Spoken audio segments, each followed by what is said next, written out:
540 से 50 पर आए राहुल गांधी, बताएं मोदी से कितना पैसा लिया। ओवैसी का राहुल गांधी पर पैसे लेने का आरोप। धार्मिक पहचान की वजह से राहुल लगा रहे हैं आरोप। हम कोई चिकन नहीं है, जो वो चाहे हमारे साथ करेंगे, ओवैसी। चलिए दोस्तों, इन सारी खबरों को विस्तार से जानते हैं कि तेलंगाना विधानसभा चुनाव को लेकर सारे दल एक दूसरे पे किस तरह से छींटाकशी कर रहे हैं। तेलंगाना विधानसभा चुनाव के सभी दल प्रचार में जुटे हुए हैं। AIMEM के अध्यक्ष असदुद्दीन ओवैसी भी जनसभाएं कर रहे हैं। आरोप प्रत्यारोप का दौर चल रहा है। हाल ही में एक संबोधन में AIMEM प्रमुख ने कांग्रेस नेता राहुल गांधी और केंद्रीय मंत्री और तेलंगाना बीजेपी अध्यक्ष जी किशन रेड्डी के खिलाफ कड़ी आलोचना करी। राहुल गांधी की राजनीतिक विश्वसनीयता पर सवाल उठाने से असदुद्दीन ओवैसी भी पीछे नहीं हटे। उन्होंने बताया है कि 540 लोकसभा सीटों पर राहुल गांधी ने कांग्रेस के नेतृत्व किया,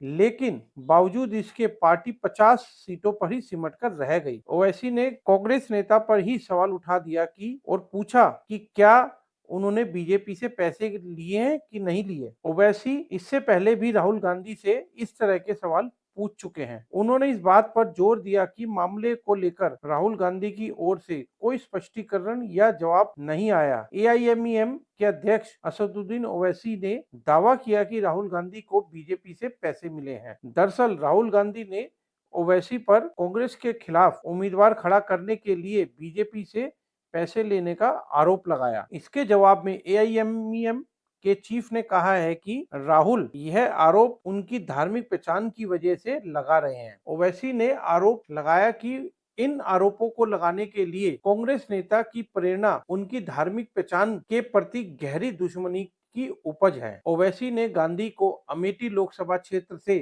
जानबूझकर चुनाव हारने के लिए पैसे लेने के आरोपों पर स्पष्टीकरण देने की चुनौती दी। इनके अलावा अपने ताजा बयान में ओवैसी ने दावा किया कि राहुल गांधी अपनी पार्टी के प्रमुख सदस्य जैसे ज्योतिरादित्य सिंधिया, जितिन प्रसाद इसी तरह के आरोपों का सामना किए बिना बीजेपी में शामिल हो गए। केंद्रीय मंत्री जी किशन रेड्डी के भड़काऊ बयान पर जवाब देने में AIME चीफ पीछे नहीं हटे। रेड्डी ने तेलंगाना में बुलडोजर सरकार के बारे में टिप्पणी की थी। इसके जवाब में ओवैसी ने कहा कि जी किशन रेड्डी को यह याद रखना चाहिए कि हम यहाँ यूं ही नहीं बैठे हैं। हम कोई चिकन नहीं है, जो वो चाहेंगे हमारे साथ करेंगे। ओवैसी ने बीजेपी पर निशाना साधते हुए उन पर राजनीतिक रूप से टक्कर ले पाने में असमर्थ होने पर जहरीले बयान देने का आरोप लगाया।